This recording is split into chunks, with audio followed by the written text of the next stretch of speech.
Então, hoje vamos dar continuidade ao curso de biomateriais e, na aula de hoje, vamos falar sobre medicamentos de liberação controlada. No entanto, antes de falar sobre isso, eu sempre gosto de retornar a algumas questões importantes relacionadas ao biomaterial. Quando se trabalha com biomaterial, uma coisa importante é estudar ou entender as interações entre as mais diversas áreas do conhecimento. Então, biomateriais é uma área bastante extensa que envolve principalmente interdisciplinaridade. Então, envolve conhecimentos provenientes de muitas áreas, tais como engenharias, químicas, física, odontologia, medicina, biologia, matemática, farmácia, ciências da informação, informática, ética, áreas biológicas as mais diversas e sempre nós estaremos interessados para o entendimento do emprego do biomaterial, das interações que ocorrem entre o biomaterial e o tecido vivo. Então, por que estuda-se biomateriais? Ou por que na atualidade cada vez mais aumenta o interesse para o entendimento dessa área? Principalmente, envelhecimento da população, aumento da expectativa de vida com qualidade. Sempre para nós é importante o aumento da expectativa, mas tendo qualidade de vida. Uma outra questão é traumas de acidente de trânsito e violências, utilização de biomateriais por jovens. Eu sempre chamo a atenção que biomateriais, no início, não era para aplicação em jovens e vem cada vez mais sendo aplicado para pessoas muito jovens e até pessoas, às vezes, recém-nascidas. Uma outra questão é a evolução dos biomateriais, evolução da biologia, avanços científicos e tecnológicos e hoje vamos falar até um pouco sobre os avanços da nanociência. E, evidentemente, tudo isso está diretamente envolvido com os aspectos econômicos. Biomateriais nós podemos dividir de uma maneira didática em 4 áreas: metais, cerâmicas, polímeros e compósitos. Hoje nós vamos ficar numa área, talvez 2, que envolva polímeros e compósitos. Bom, o que é um biomaterial? Já definimos em outras áreas, mas eu ainda insisto. Biomaterial pode ser definido como uma substância, exceto drogas, que pode ser usado por um período de tempo como parte de um sistema que trata, aumenta ou substitui tecidos, órgãos ou funções do corpo com a finalidade de manter ou alterar a qualidade de vida do paciente. Então, biomateriais ou biomaterial, ele pode ser empregado temporário ou definitivamente. No tema de hoje, nós vamos falar sobre medicamentos de liberação controlada. O medicamento é um fármaco, o fármaco não é considerado um biomaterial. No entanto, a estrutura onde ele está envolvido, esse sim é um biomaterial. Nós teremos oportunidade para falar bastante sobre isso. Uma outra questão importante quando se estuda biomaterial é a preocupação das normas de biocompatibilidade. Tem uma norma bastante importante, que é a norma ISO 10993, que é uma avaliação biológica de dispositivos médicos. Tem outras. Hoje também falaremos um pouquinho sobre essa questão de biocompatibilidade para nanoestruturas. Bom, quando estamos falando na norma ISO 10993, nós temos que nos preocupar, ou pelo menos ter as propriedades desejáveis. Claro que isso está dentro da nossa preocupação. Não induzir a formação de trombos como resultado do contato entre o sangue e o biomaterial, não induzir respostas imunológicas adversas, não ser tóxico, não ser carcinogênico, não perturbar o fluxo sanguíneo, não produzir respostas inflamatórias agudas ou crônicas que impeça a diferenciação própria dos tecidos adjacentes, não induzir teratogênese e mutagênese. É um conjunto bastante grande de propriedades desejáveis e a gente tem que ter uma preocupação, claro que grande, com isso também. Ainda dentro da biocompatibilidade, temos que entender que a biocompatibilidade deve ser local e sistêmica e, com a evolução da ciência e do conhecimento dos biomateriais, nós passamos de uma situação que achava que para emprego de um biomaterial ele deveria ser bioinerte, depois passamos por uma outra situação de achar que ele tinha que ser bioativo, depois por uma outra situação biotolerável e uma situação desejável, desde que ele apresente biocompatibilidade, é que ele cumprisse a sua função, então fosse bioreabsorvível. Bom, tem que lembrar ainda uma outra coisa, que todas as interações, ou a maior parte das interações entre o biomaterial e o organismo vivo, ocorrerão na superfície do biomaterial. Então, além de todas essas considerações que já foram feitas, a gente tem que lembrar ainda uma outra coisa. Tem que entender-se, pelo menos o básico da química de superfície.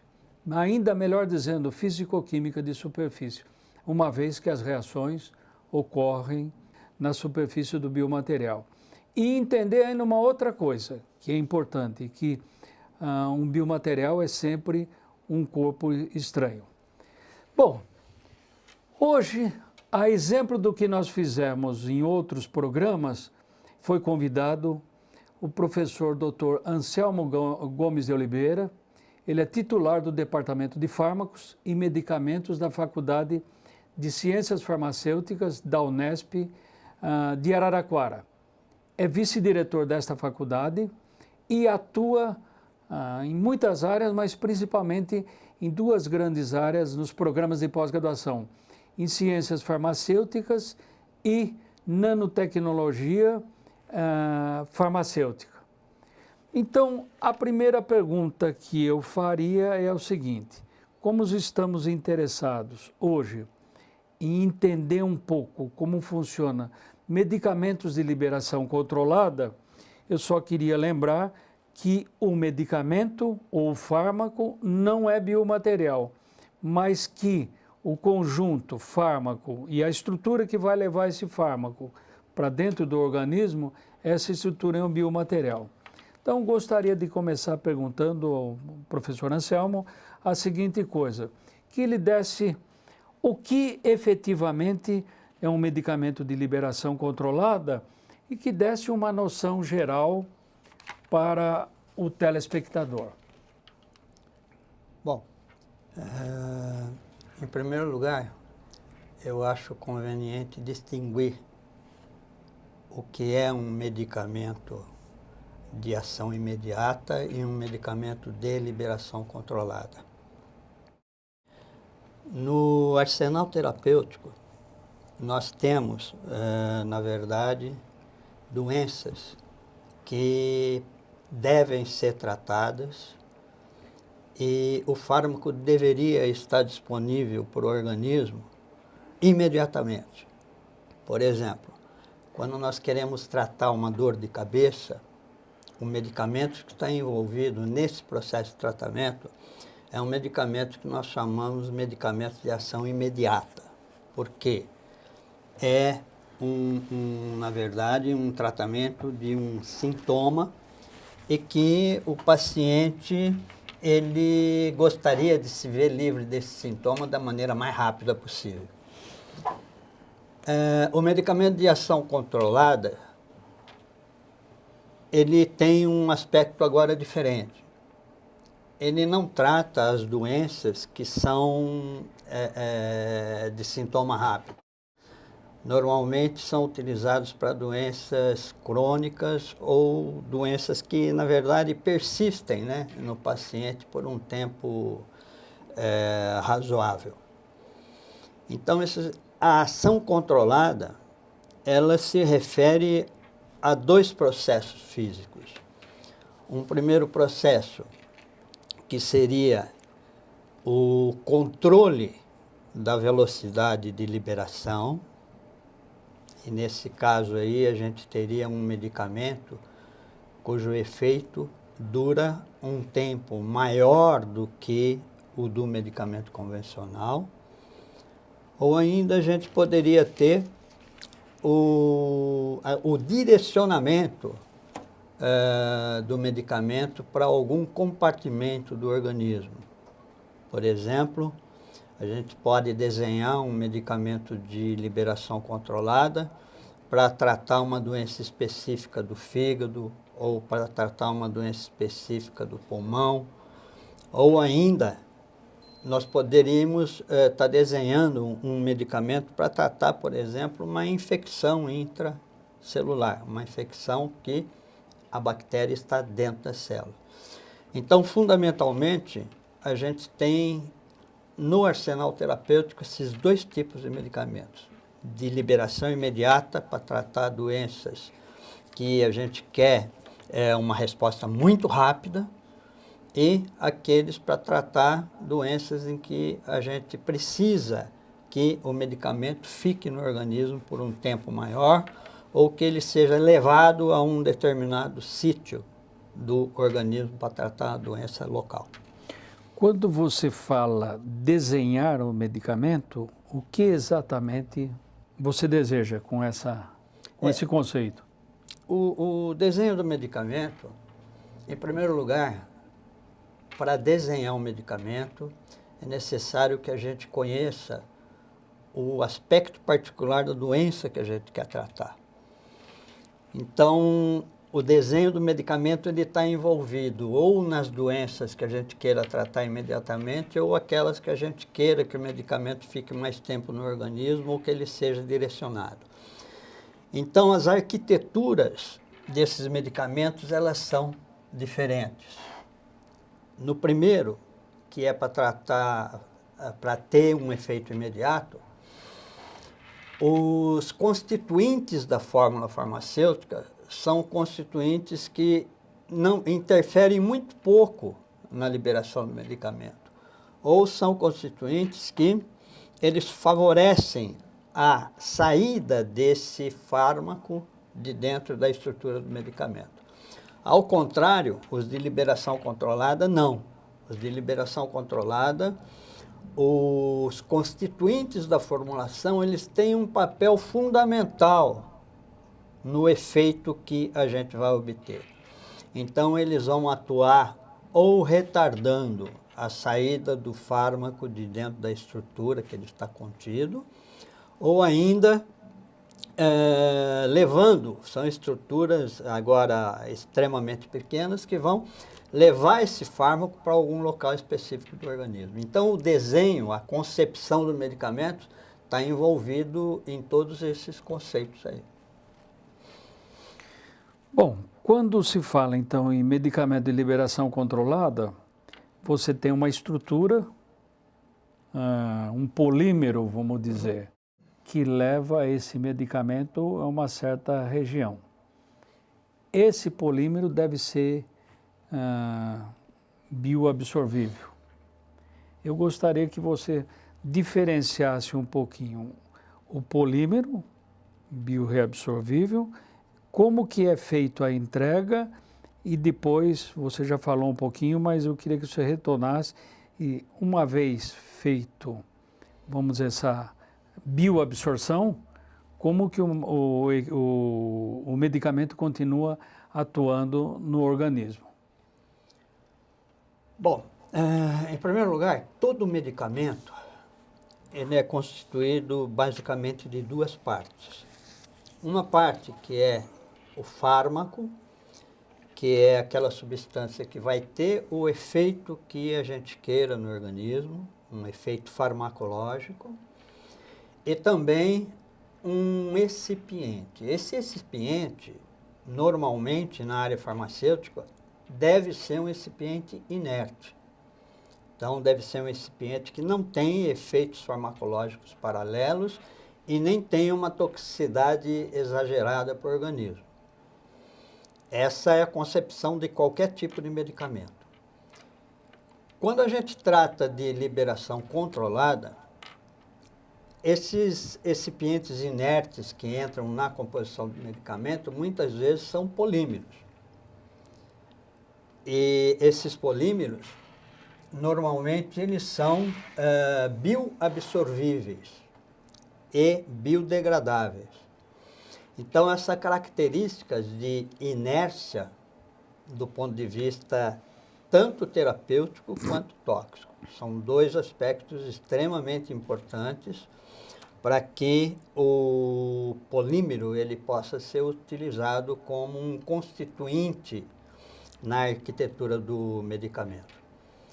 Agora, essa arquitetura, nos medicamentos convencionais, normalmente o fármaco ele está misturado com esse recipiente. E numa liberação controlada, por exemplo, eu teria esse fármaco colocado numa estrutura pequena, e essa estrutura pequena é que vai estar colocada, por exemplo, dentro de um comprimido, de uma cápsula, porque é essa relação da estrutura menor com o fármaco que permite que a gente tenha uma liberação controlada.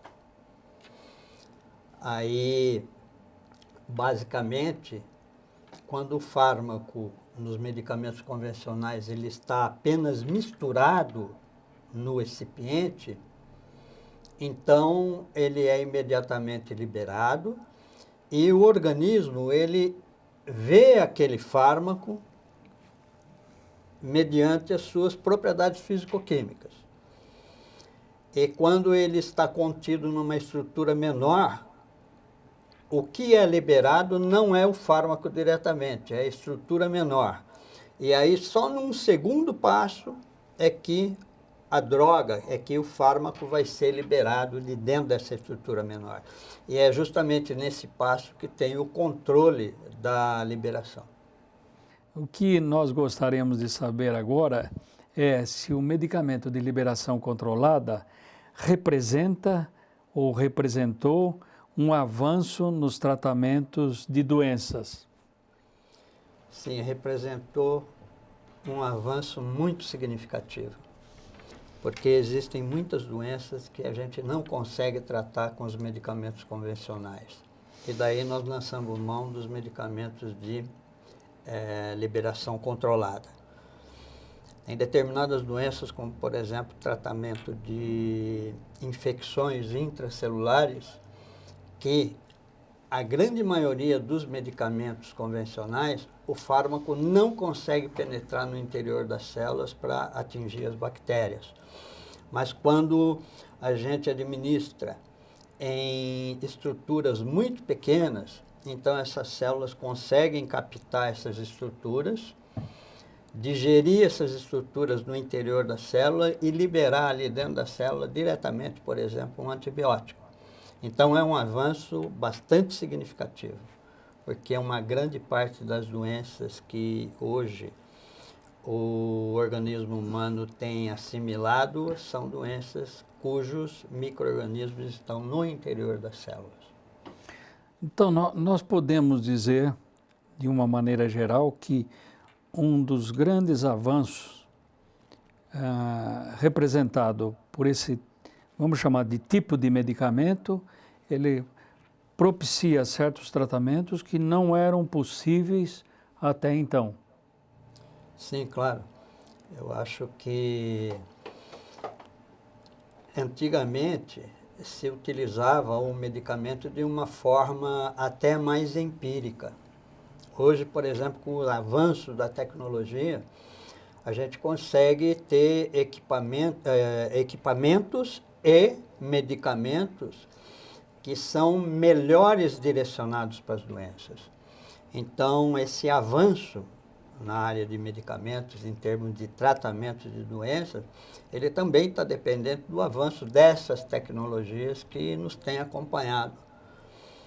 Então, essa liberação controlada, ela veio a resolver uma série de problemas de tratamento de doenças que a gente não conseguia resolver anteriormente. Então, é um avanço, sim, é um avanço que ele sempre deve perdurar. Porque, por exemplo, daqui a 100 anos, os medicamentos que hoje nós utilizamos e que são considerados top de linha, daqui a 100 anos eles vão ser medicamentos completamente ultrapassados. Então, essa sequência de conhecimentos que proporcionam medicamentos cada vez mais eficazes, elas são extremamente importantes na vida da sociedade em geral. Caberia uma questão que é a seguinte: tem desvantagens o emprego desses medicamentos? Vantagens já ficou bastante claro que são muitas, mas tem alguma ou algumas desvantagens? Eu consigo enxergar mais vantagens do que desvantagens, mas as desvantagens também existem. Então, todo medicamento, ele não é isento de efeitos colaterais. Quando nós desenhamos um medicamento, por exemplo, com base em nanotecnologia, tem um aspecto muito importante na nanotecnologia, que é o tamanho extremamente pequeno das partículas, que ela por si só pode representar algum tipo de problema para o organismo humano. Então, no início da concepção dos sistemas baseados em nanotecnologia, não se preocupavam com esses aspectos de como essas partículas muito pequenas elas se acumulam no organismo. Então, hoje, por exemplo, existem estudos que mostram que essas partículas, até quando aplicadas sobre a pele, elas acabam penetrando nas camadas mais profundas da pele e ficam ali depositadas. Então, daí a importância de se utilizar materiais biodegradáveis, materiais que o organismo consiga metabolizar e eliminar na forma de subprodutos. Muitas vezes esses subprodutos em polímeros são gás carbônico e água, mas o polímero deve ser degradado. Então, uma das características é que os não biodegradáveis, como existem dispositivos, por exemplo, de implantes, muitas vezes não biodegradáveis, nós precisamos fazer duas intervenções. Uma é de colocar um dispositivo para liberação do fármaco e, num segundo momento, remover esse dispositivo. Então, existem esses não biodegradáveis. Os biodegradáveis não. Você faz uma administração e o organismo cuida de metabolizar isso daí e eliminar na forma de produtos de decomposição. Muito bem. Então, eu gostaria agora de passar, você já falou um pouco, mas gostaria de falar um pouco mais sobre os avanços da nanociência. E, antes de passar a questão, tivemos lá no grupo de pesquisa de biomateriais a oportunidade de fazer um grande levantamento nas agências reguladoras internacionais e mesmo nesses bancos que estão depositados certos trabalhos e sobre a questão da nanoestrutura, da nanopartícula e da nanotoxicologia. Transformamos isso num livro que será lançado, mas a minha pergunta vai no seguinte aspecto. O que nós observamos é que tem pouco entendimento sobre a nanotoxicologia. Tem autores que dizem que o organismo humano não está preparado para a nanopartícula.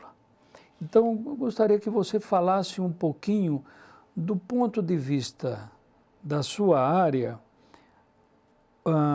o que pode ser um avanço quais os passos, pelo menos em linhas gerais, que eu acho que a gente pode fazer ilações aí sobre as nanopartículas ou nanoestrutura, e depois, mais para adiante, eu gostaria de fazer uma pergunta sobre o preço desses medicamentos, mas aí eu faço a pergunta um pouquinho mais objetiva. Muito bem. Na verdade, essa toxicidade a que se referem com relação a principalmente nanopartículas, ela não está relacionada unicamente com o tamanho da partícula. Ela está mais relacionada com a constituição dessa partícula. Porque partículas constituídas, nanopartículas constituídas de polímeros biodegradáveis, nós não vamos ter nenhum problema de toxicidade no organismo com relação a depósito, com relação à permanência dessas partículas no organismo humano. A maior parte dos problemas que acontecem aí são problemas que estão relacionados com os constituintes dos materiais dessas partículas.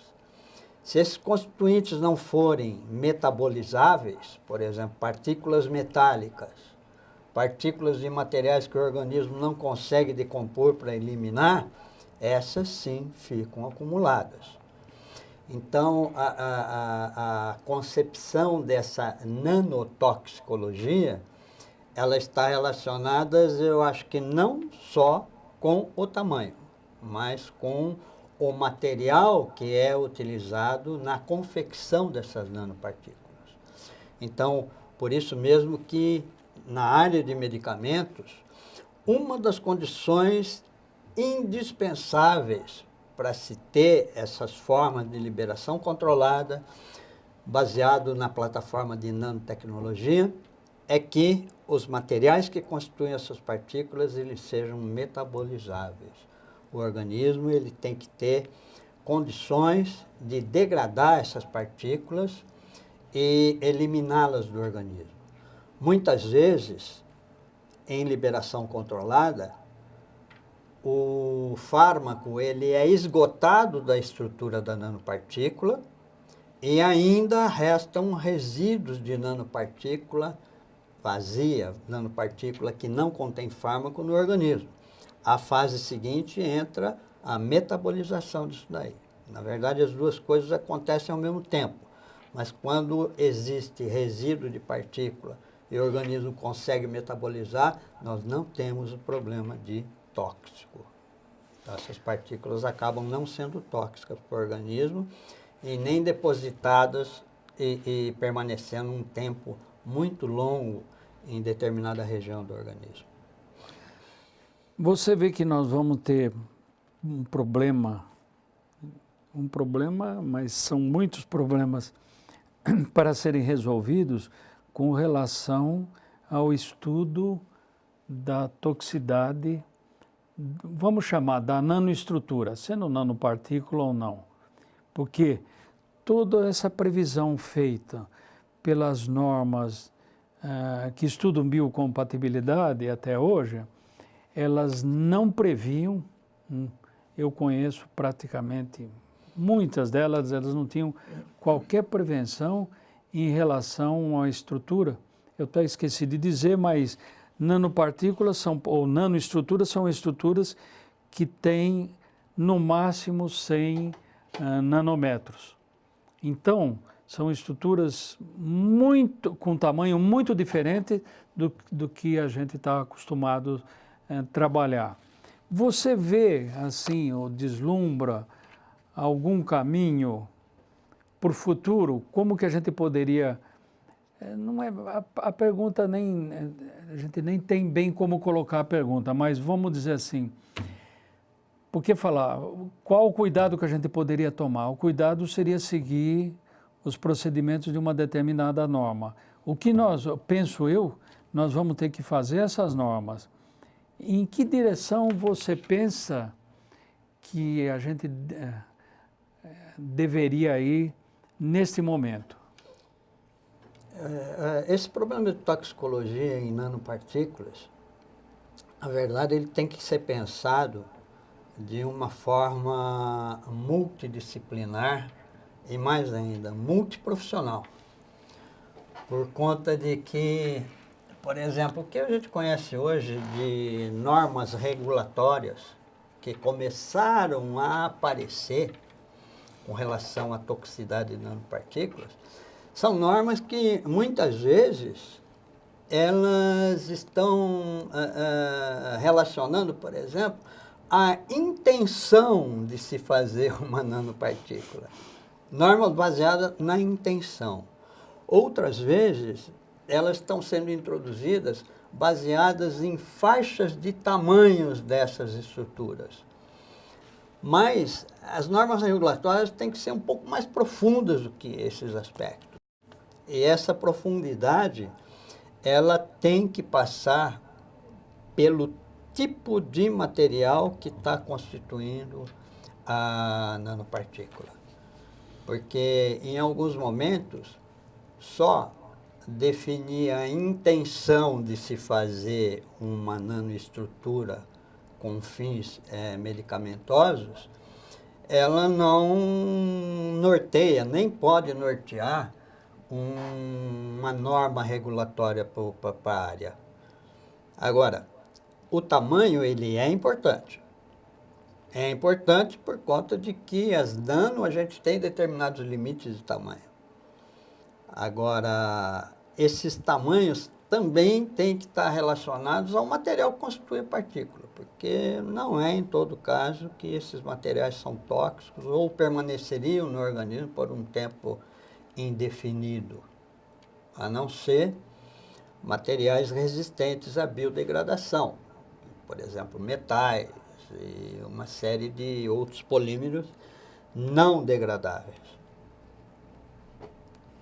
Mas o futuro, eu acho que é esse. O futuro tem que ser um estudo multiprofissional, onde cada um, dentro de sua especialidade, poderia definir uma parte de uma norma geral, de uma grande norma para fazer todo o sistema regulatório de medicamentos baseados na plataforma de nanotecnologia. Tanto medicamentos como também as nanopartículas destinadas para finalidades de diagnóstico, porque elas também estão envolvidas em diagnóstico, estão envolvidas no medicamento em si e também em diagnósticos, que são muitas delas importantes, extremamente importantes na área de diagnóstico. Ainda tem um outro aspecto que talvez valesse a pena a gente dar uma ideia, que é a saúde do trabalhador no que diz respeito daquelas pessoas que estão envolvidas na obtenção da nanopartícula. Essas normas que têm a intenção de serem regulatórias, elas têm essa preocupação, mas é nítido que não se sabe bem o que fazer. Todo equipamento que valia para partícula ou para estrutura que não era nano, não tem qualquer efeito, vamos dizer, quando você produz a nanopartícula.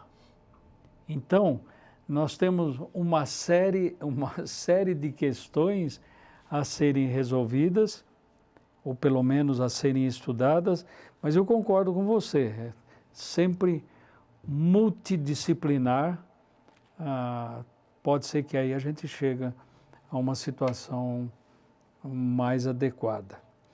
O que eu gostaria agora de que você, se pudesse, desse uma visão dos preços de medicamentos. Quando medicamentos de liberação controlada comparado com os medicamentos comuns e dentro dos de liberação controladas, aqueles comparados com o que tem nanopartícula. Olha, a indústria farmacêutica, na verdade, quando agrega tecnologia a um medicamento, o custo disso daí envolve desde a fase de estudo até aquela fase de que o medicamento esteja disponível. O tempo utilizado nesses estudos é relativamente grande e demanda recursos. Então, a diferença de custo de medicamentos baseados em nanotecnologia, principalmente, é bastante grande. Então, nós temos, às vezes, diferenças de fatores de 100, fatores de 1000, por exemplo, diferença de custo. Por exemplo, tem alguns medicamentos aí que a gente consegue, só fazendo uma comparação de custo, que a gente consegue desenhar num laboratório de pesquisa e que o custo ficaria aí, por exemplo, um medicamento especializado para uso em oftalmologia, por exemplo. Ele ficaria para a gente aí no desenho de laboratório na faixa de R$40, R$50. Esse mesmo medicamento especializado para uso em liberação controlada na área, ele custa R$1.600 aproximadamente. Então, é uma diferença de custo bastante grande. Uma diferença de custo grande por conta de que a empresa está embutindo no custo desse medicamento tudo aquilo que ela despendeu durante o estudo desse medicamento, desde o início da sua concepção até o momento em que esse medicamento começou a fazer parte do arsenal terapêutico comercializado.